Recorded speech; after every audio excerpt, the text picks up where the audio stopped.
kan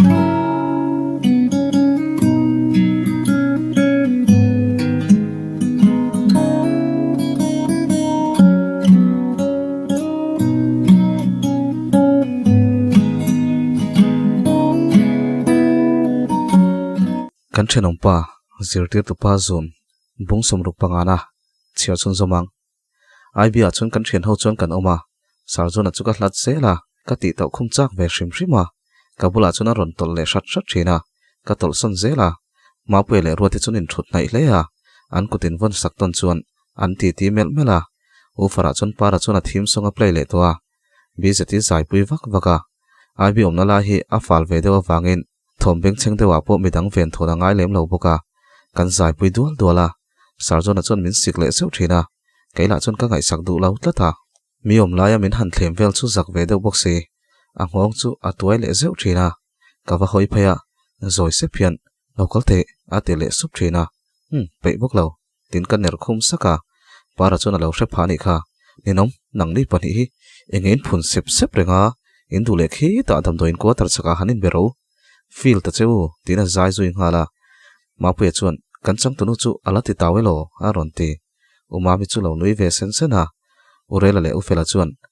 ti tawna tura om wangani mo an lo in hel ton zak zak ni tin min lo fiam ve boka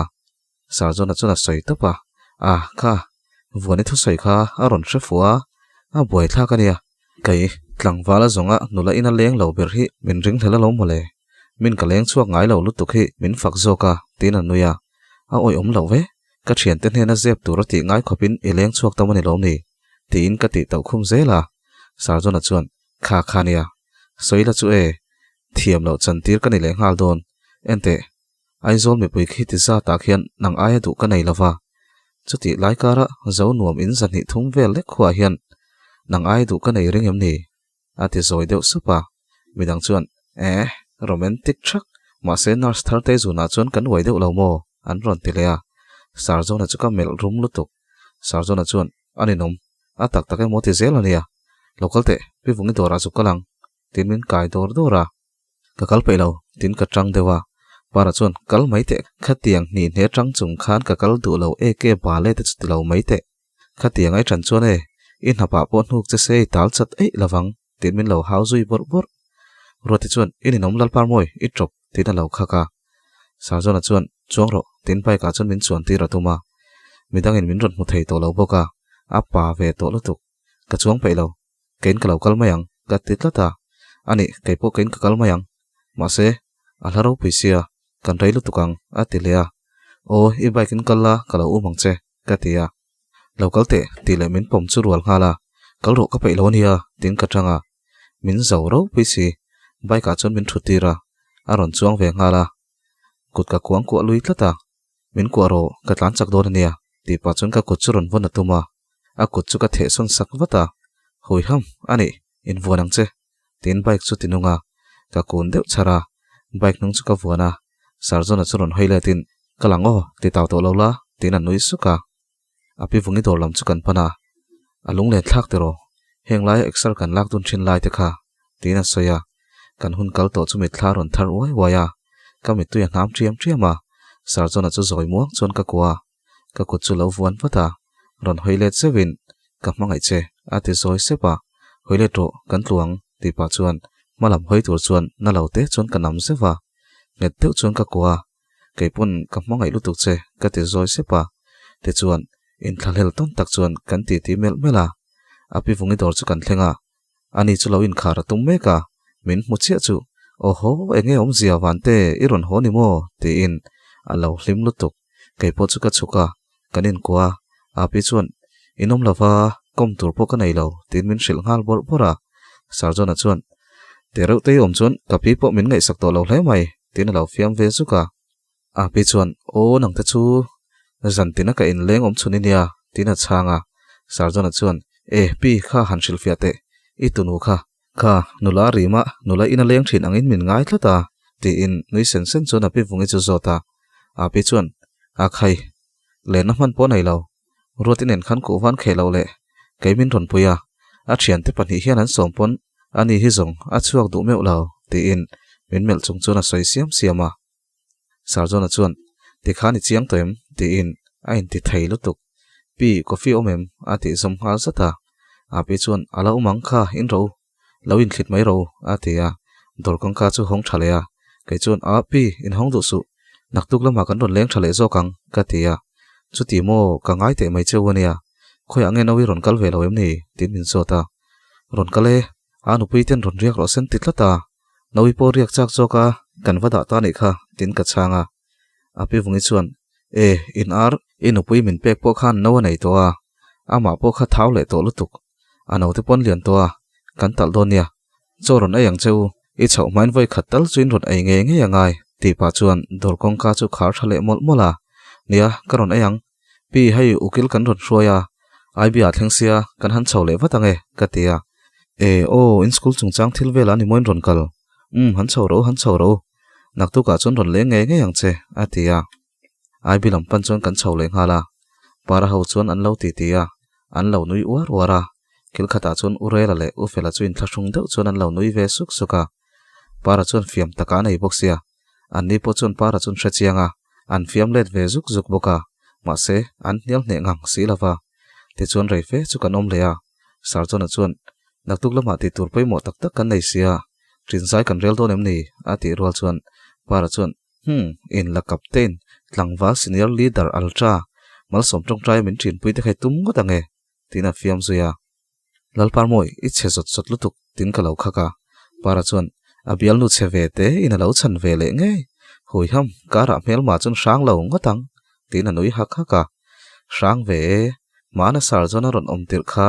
kan soi kai don em ni ka ti chu kan thian ho chon an va in ngoi mak ro ho hun an ron ti khala sar zona nen chon kan in ena kan nui saka para chon tu po hian at lai kan nei vek an ti kha ti ro vani ati zom zata vani chon te reng mai khang hun kan pal tlang thei kha pathian min lo mangai zia hi ti hian then kha chu chan chua lovin an om zuya ati lai chon para chon rang zathian chan chua om ve talo hian pathian shemna to ka ni te hi karing rum rumania tin anui war wara khoi hong u sai choin lau e mai tin ka chang wata sarjona chon karon thla lo meng che ma pu om thau boka ati rol chon para chon thik to lo em ni ama kha chon competition ka sang fal thei sia ti in alo in rol le to ma pu chon kalwatang sai lo tur kan sai tam don tin anui ve suka ma pu chon kai le para le ruati chumin phur phaya midang chon ho ngala IB room pakhat chu purwat naw te chon an lu thawa wangin so thret om te nom thawa kai main kom ngam thawang atia ma pu chon kan rei lawang ti min phur phaya ruati te in chu kan thlenga para chon in thla vel vak kha ngai lo nia kha umami khan nuama ti lo topang ati ta ka chon ma pu po churon chuak lo chon an tlan let le ngala ruati te in chung kan lu chu nupui chu lo lamenga iron zidan tia mu tu reng reng I om box si lawa kalau ngak che tin puan chu lo ta mol mola nia kan leng ve loka oi kawan ngai chu khongai pasang le na hi tin ka zot ngala kamu iron ho halu tuka min ngai lo e maya kamut san mai chen hi aron ti ve khawa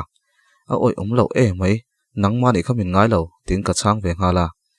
nupui ho chon thing pui hang in pain kan ti tia kan ram kan chan chung chang te anu boral dan te le thil hlui sang sang chu kan sei kaya kan ti rei phiana pasang le na chuan nui mutoro the boy po chawang aron tila lara nupui chuan ni don tak ka ngai ro lu tuka wa mutoro khoya nge ruati kha om le ta ka ati rol chuan ruati chuan por se thian ka aron ti hluka nupui chuan a ereng mai ni eng em hinge ni ai thin ni ani kamut sanang cheu atia ruma chuan min lu sana ruati in thir kham churon chuaka kan hanin ti faya ti chuan mu chai chu kan rel ve le ta mut muna chuan kan in kom mel renga ma pu ne nan in karte chu kan soi kai zela tun tum chu ati fu ve to thu te chu min thil siam siama ma pu chu tlangwal fel takani ti ka chiang ve boka kalong pui top hi ni mai kaini le sa chona in karte po chu kan soi dun zela komina in nei kan tum thu te kan kholama let le kan tum dan te chu kan soya roti chuan ma pu hi kan kho hen ron om ve dei se loin nei ve taila ka chu san ve le dei chu nga yanga ti in kan malam hun to chu kan soi dun siam siama dar ni vel theng chu kan menga roti chu mu hil ma sa ke po chu roti mut nu rei vak lawa chon ka mu hil zui ve ngal maya atu khoran vara aran ron khong al ala chu tianga ar khong ka hriat lo na po chu a rai ta hle mai nupui chuan roti lo tho ula hei thingpui ka siam ania a ron tia pasang lian a chuan lamuro se engma ti tur om chuang hlei nem tina lo hniala nupui chuan mutrei po kha hlok na pakhat ma om chuang lo a ti ve tlat poka kai chu ka va tho chuaka roti chuan lamu mai ro anu kha chu a tho ma lut tuk mi hi kai tho ngal vat rengot zela engma ti tur tak tak om chuang bok sei lo a ron ti nupui chuan tukin chu bu ka hertir dona de boile nawin ron holai ni sia changdeng ang ukatia bu ban hi kan vaden tirange hei ka chuak dona ei rongi bolangai ati char chara roti chu phun nung chung chona ron chuaka nupui chuan phun nung zia su khum lei hnung suka char be ngal lo ati lai chuan sarjona le mapu exer la chu an ron in zui lut lola sarjona chuan khum le hnung char be ngai te kan omani mo tina ron nui luta roti chu lai lutuk mapu chu ron nui lut sanga roti chuan enge in van ron kal hma em alo ti supa sarjona chuan mapu hian roti hmai phi hma wanang manang tun laia phim khurangai to tia ati chu roti chuan rang zeta hmai hup ngalin ininom min ti sak lo thu ro ti na tong ba deuh nuaya pusang le na chu ron thau chuaka mapu chuan kapu e thona rei to em tina lo zot wata pasang le na chuan la rei love kha nu ber bu den tir tur khan min ti har ve ka nei hi tin nupui chu ron mel suka nupui chuan sota veng la ya dei bu den khol om chia ai rong bol turin ka ti hlomani kha zo chang den tur kan va her tirange atia sarjona chuan avan nuam don ve tero te chun duat bik le maya ati rol chuan ka ngok zawa khatin mi jinga min ko to su ka te sur sura sarjona chuan ole ati dam thlapa roti mai phi zo chu aron phaya ruma chuna lutlang le ngala aron chuak phei chu aron konfi le thlap towa nupui po buban paden tir tur chuan ain phur chuaka sarjona le mapu chu thingpui te kan siama roti chuan mai chununin tapa chuan ai ronga bol sat sata mapu chuan in kho chu gas vela ngai ve vak don lo ni hi tin roti chom he siam chu a thut na ya roti nen chuan an ti tia na lo te chuan anin beng le tai tai thina pasang le na in thiar zo chu ron chuakin khoinge nu berin min kai tho ma boka zingkar len kan na yange mate ipu vunga kan va ko mai teang atia a chuak phei ngala kan pali chau chon kanom le towa voin lama umami thil ti dan tur vel chu kan soya umami berin engma soi that du lo wang chuan kan thre chiang lo hlom hle a vc te po chu an ron kal du kherang em kan thre bok si lo tongka kha chuan kan ron kal don ni kha chun ti ve ngei maya ma se an ron kal tak tak angem headmaster phei chu mani to ka chapau le thein ti ve tok takani ve bok sia kan kau kal thei kherang emo chuti rual chon ram lo te thian hoero vau deuh pain ron kal ngei turin kan tia an ni chu an hlo thon wang hrim poin an ron kal don ti ka chiang ama he khuwa kanom laya ram lo te thian ho khan nia an zian la thlak lo ani phot chuan mi huai sen tak chun ni lo chianga an ron in lan lo ngam ka ring lo sarjona chun ma pu chu beng thakin tiro kalila umami lo hril heilu tukang ti in anin zui chuak dun le ta roti nen chuan kanin ana kan nui var vara tuna chuan kan du thu samang tak mi pa kan tong ve ve to ni berin ka ria sarjona le ma pu ten chuan ho chuan roti nen chuan ei rong kan bol dun mol mola depo voin hian engkima fel toi ringem ram lo te ho hi an lu lul mel sia headmaster phei chu a chapo ve boxi roti chuan a chok me chok mol pa chuan a ron tia thok kan la deuh haka umami hi advocate fing takania engem ruam man na thatok tak nei lo chuan helai thleng ron kal ho lawang chu wang chuan he boina hi chu kan chin fel mai thei chu karing dewa ma se ram lo te ho hian eng ruam man na ngel lo nei veang kan headmaster sona fui por chuan ruam man na thatak nain kan chiat na turin an lo in thurual ve dai moyang ti hi ka hlau berani ka lo ti ve thunga cho kan ei khama ai bilam pan chuan kan chhota ai bi kota chuan mi pahnih thum vel an lo om thapa ram lo ta thian ho ni ti ka hrengal umami le purwata chuan uton an sira om boka an lo thut chil rana ram lo ta thian ho chu an mela chuan an tlom deuh dai ti ka hrengal reivak lawa chuan sarjona ta thian ho po chun ron thleng ve le ngal maya umami chuan video chin en le duem heng hi thil thlen dan chuni sarkarin khoi ri lo tura thun ron pe ka wang mai in du duin an bung ro te hi in lo ti chhathei ti nani ho lo ania en ro in mel hi du thu samina lang chiang ania hei hi original video clip ani boka chu wang chuan tang lo ula he tianga school khoi tur le bung ro ti chatura thu pe tu cheu hi soi mai ro te in vin chuang hau lo nelom chuang hau si lo chuan azot fak faka purwa ta chuan thu dikin soi lo ni chuan nangma ni hian in tur dai anga nang ni thu pe tu mi sual ho dik tak zok hi an him lel thei nia chu wang chuan mi sual lama tang lovin hei mami hi tho poyula in ta na tha zok anga zel tan chu in rin aina nuam lovin a kho har thlak via wang o so tiang mi phakar hum nan son zel in tang duang mo ngai to chiang ro tin lo sei ve char char boka ramlo te thian ho chuan engma chun sei lo na an ngai tu na kal thui hle ti chu ka hre thiam mai kei chu min ron en le zuk zuk thina sarjona chuan uluk takin an ni ho chu alo mel ve kal boka an mit beng chun khop deuh zul towa purwa ta chuan engpo ni selo zuk ho phot ula hei mami hi ron mu ve reng reng ula katia mana dam doi tol ru ka wanga hosa mi zong zong deuh thoinan pai ngam lo puzo lian ate case boy pui tu le ching fel tu khania nangni chuan in she phak che lo ni poin a chan chin kha chiar tur la tamang in lo en don nia tina shila darsom pakhada chuan ron kal nge nge yang chu in ron kal lo ni chuan kan tu ai thui kan thlengang te in a vau zui boka ramlo te thian ho po chu an chuak le ria par le vonin ron thleng ve ngala para chu ron zai phei roi roya mangai na lia zuang lu tin a ron ti rol chuan ain pal khuta bol ho paina khur kong sir lo ka oma chuan atla luta a rak na salut tuk vani chuan a thuk zia kan remol si lo a ron ti roti chuan tuna ero kapil zota a ron ti vele kan vai mai chuan kan nui za chu kan in sum thei ngang lo kan nui hok hoka para chuan mel ho min lo kai thota cheu oi arim chiat zia hi vani nui su min ron kai te atia amalu kara ro sur de bok nen a ber veka roti chuan ngoi ro la chuak lawang ka ten chete mai nia tin para chu vanuya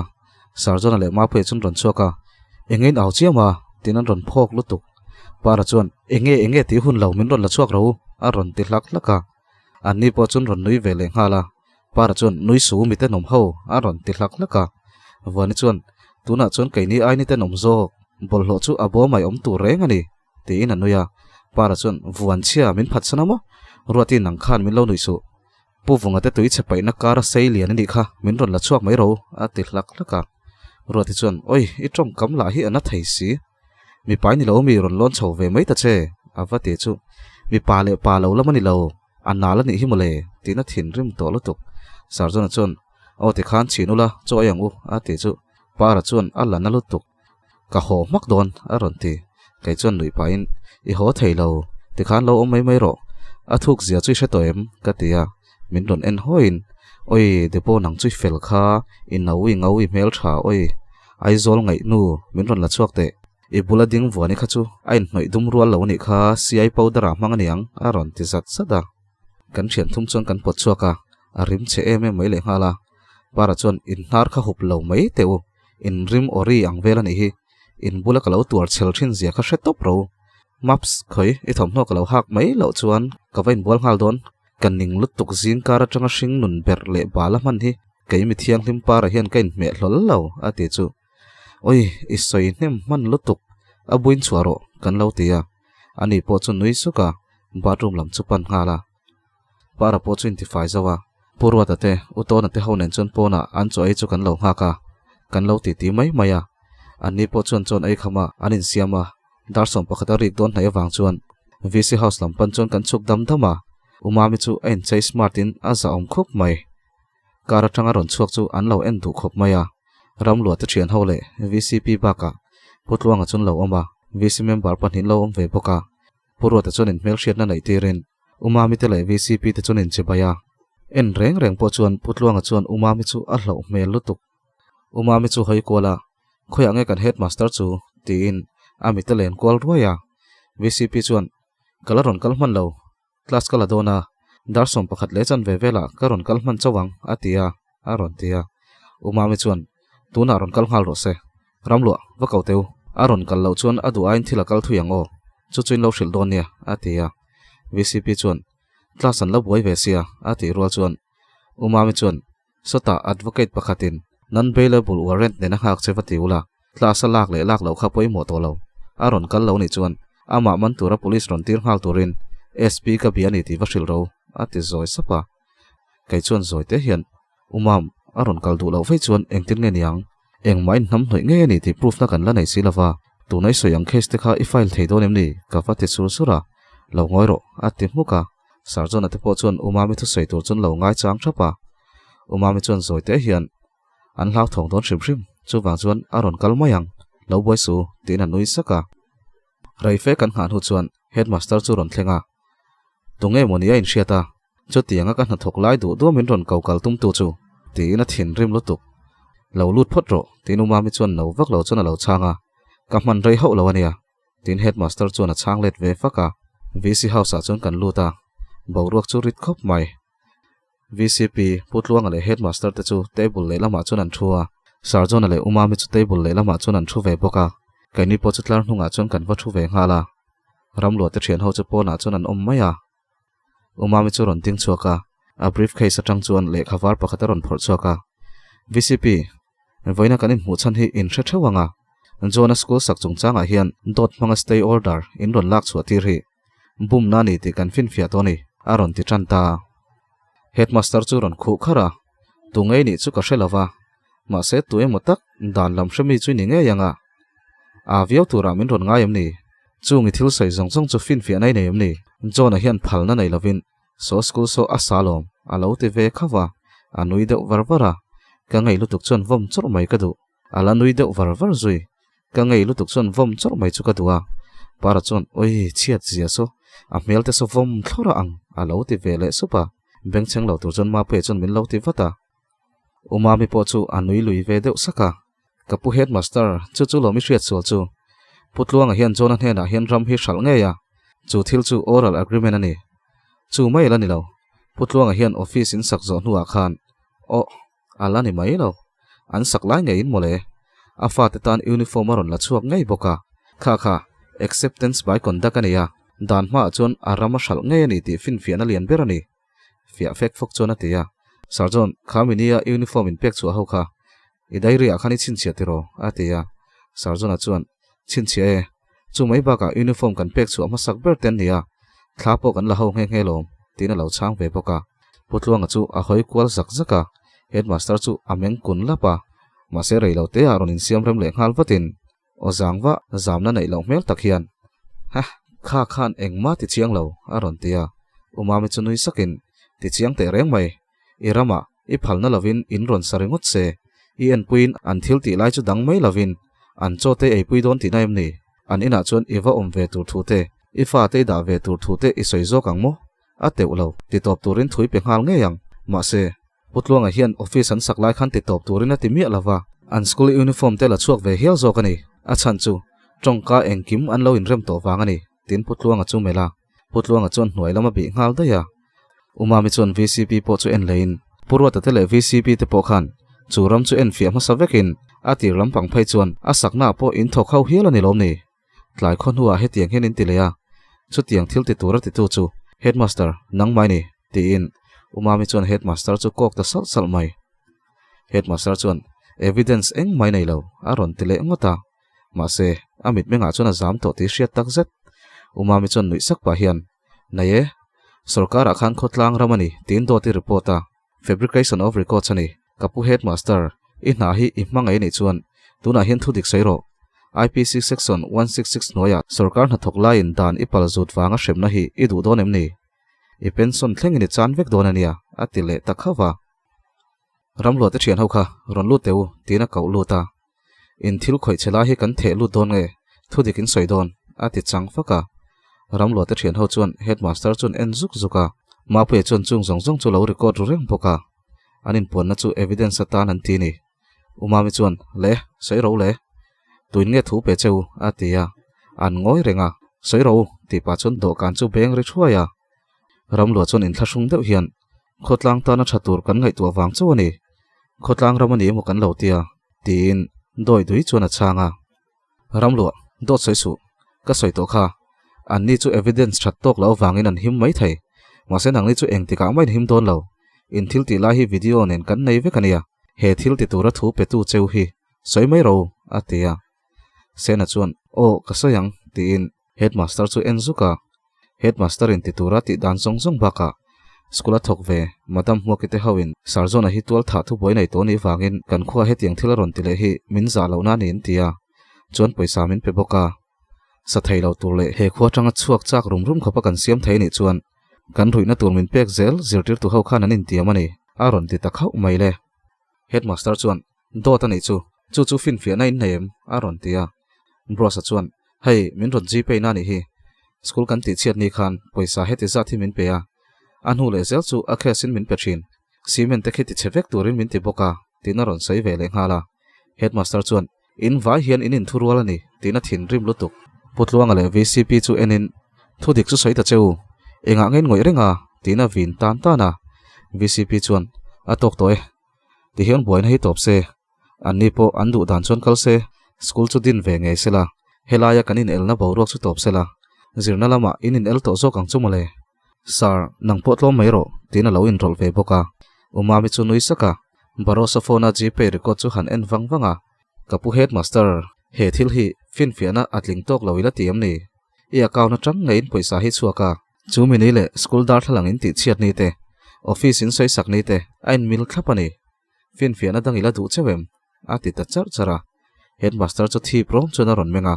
kha chu tlangwal hon hena thil dang wanga ka pe kani kha ala ti shama ramlo te chuan anilo min ti tir ngai ani tinan tang ve thlata headmaster po chuna diklo na chu she tak chuna poma sarjona chu melin kanin elanga ni mailom tin nelom lo zet chuna nui lui saka umami chuan lekha chu ron phora hetiang hen in remna siamango tin in remna chu ziak ta number 1 no objection certificate headmaster le VCP hian zona school sakna ram hi khotlang ramani lo tin certify anga unrecognized vek donani withdrawal of stay order headmaster hian education department a kathil report kha adik lawani tin stay order dingla hi cancel turin voin hian email le speed post athon ngalang pathumna ramlo te thian ho hian an cement le dar thlang ti chiat man zong khan rule vek donani ramlo te ho hian poisan rule theilo ni chuan school sakna nan thok chun zomang atul angin sarjonan achor chun zom thayang number 4 withdrawal of case sarjona hian headmaster le ramlo te laka a criminal case nei zong a withdraw le vek donani heti hian kanin remem atia headmaster le VCP chuan she mail te hian rem mai tin ming chun sign ta sarjona po chuna sign ve ta para chon kotalo benga oi anuam e umami hi kedi pathakai ni rengot mi bonnu mi thiam nu tin umami chu fak chiama umami chu thu tak zet hian alangoi ngal renga headmaster le putluanga te ramlo te ho chun chuak dama keini po chu IB lampan chon kan chawa neina kan chana wang chon kan richel chula para chon oi tikha chuan chokidar para kan le theidon ta a phur omani top mai ma se the broken noi vela thoka ka van peilo ate zui shama sarjona chon thu tak zet hian umam engtin nge hlo chungchang hi tin zota umami chuan ka kalman le ho man min tum sakla chuan ka choi man turpo tin anuya e para te hian luya min hroi boxe rela ten hian lui sangha kan ayang chumole neina chanlom na ni mai tin poisa engma phot lo thu chu soya chutianga umami ril thath zia ka hrele zel chuan an chung ko chumin ngai na tir zola unu te po hi thin chevia ma se engkima min ngai tu zia ka hrichianga an ni chung ko kher ka tong chu pathian rem ruat ani ti ka hria kain ngai tu chianga kan hnuka ul lek lek ani ka phone ron ria noi phone call ani phur zet chuan ka changa anu le apa thlana chuan kan kal don lo em ni a ron tia e hei kan thil boi pui kha kan ti fela kan ron chuk don chia kan thian hoin kan ron kalang pangpar khai kol tiro tin ka zota o kole kain peitonia tin min lo changa phone chu kan da orela le ufela chuan lui kal hun tur te chun soi kai zela poro ta chuan school chungchang khoi chun zom dan tur te le na tho chun zom zel dan tur te chu soin oto na chuan cement lak le balu lak bel ngai te school bungro lak bel ngai te om chuan ka motor bokin man le ngai ang o tin a lo nui ve hak haka sarjona chuan te reng mai motor man ngai reng chu nangma vekani mai in zawai chunga hin ka lom lu tukania tin lom thu chu sei mol mola anu le pa chu kolin an boina fel to thu te chu soya hadam to ti hriat tak chuan min rot mel zuka para chuan in chelutuk khatianga in mel laf bial pop vel lo khan ilom tak zet chuan zanina tan ei tur zong zong so thei IBA party no hriatina kan lut koi zia yang khoi cheng zanga atia voni chuan rang zet hian tuma noi to oilo ati ngala ma pe chuan biar chuan ka lo du ve tiang a lo ti supa para chuan oi savom pa ngai chu oma I duang biar kha chu na hi APJ abak chu ZU ba ka lo atia roti chuan in ve ngai lo tin ma pui chu lo khak nga la ma pui chuan in ka tum lo tin anuya para chuan in cheroman te si zim vel lut tuk ka ne mangai nei ka huwa ka ten in mangai na vel hian min ti chuai ka chul ka chuai ka zuai ka lang thana chuan chukangu nungori hi sang an tile ngalania ati chu anunga chuan ka chum popa lalpar moi khatin soiliam pot po zia su ka ti chuan midang chun lo nui hak ka puro tale utona chun hoa kaini ho chu use panu tein lama chun kan phaya nawi kan wa shuaya thlan lampan chun kan kal le ngala thlan mol kan thlen chun boruak chu re ruya anu le apa thlan ma chun kan ding thapa nawi chun pangpar chu muang changin thlan chunga chun han hunga kalunga ron chethuta sarjona chun ka dara het takin min ron kwa ken sum rei to boka anu thlan bula han meu chuan ken sum thei to ngang lawani nawi nen chun in coin kan trap chuak ta hiala midang po chu kan za zo to meu lo para chuan ninom trap lawang u ti in alo trap ve tro boka kan thian ho chuan anu thlan himina bo deu lai chu kan ti faya kan in su deu fei renga para chuan oi nungur la tam la chu I thlan te hi I hawin kan ti fai tur hi nia ati chu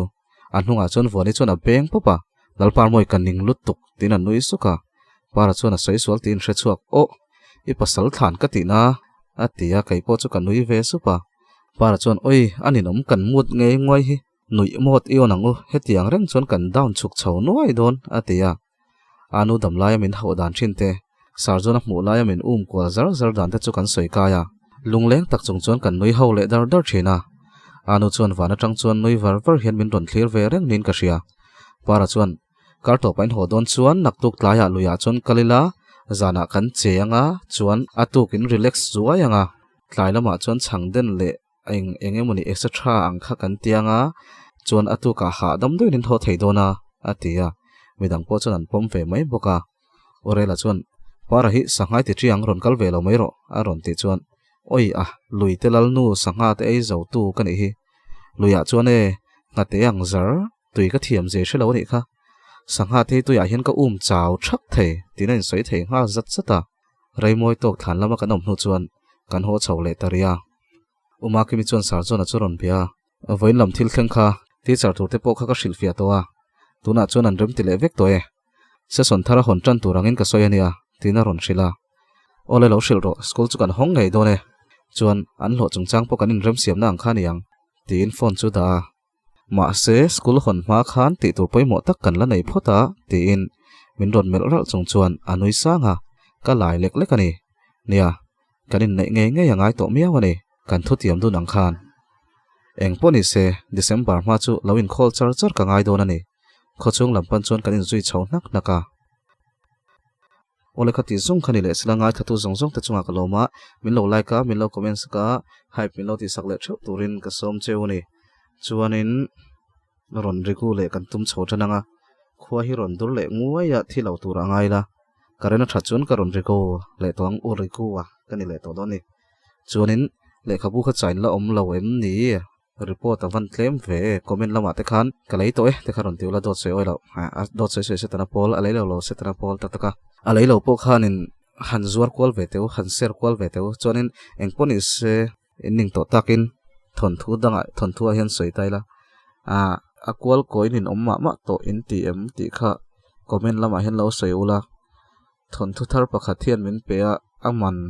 aman hi asoi amana soi kha atau khop maya ma se lak ve chin hrim chu ka duwa chuti rol chuan ka chiar ngei don em kala chiang chuang lawa in biak na kan la nei chia lawa chu lo ka soi du thank you very nice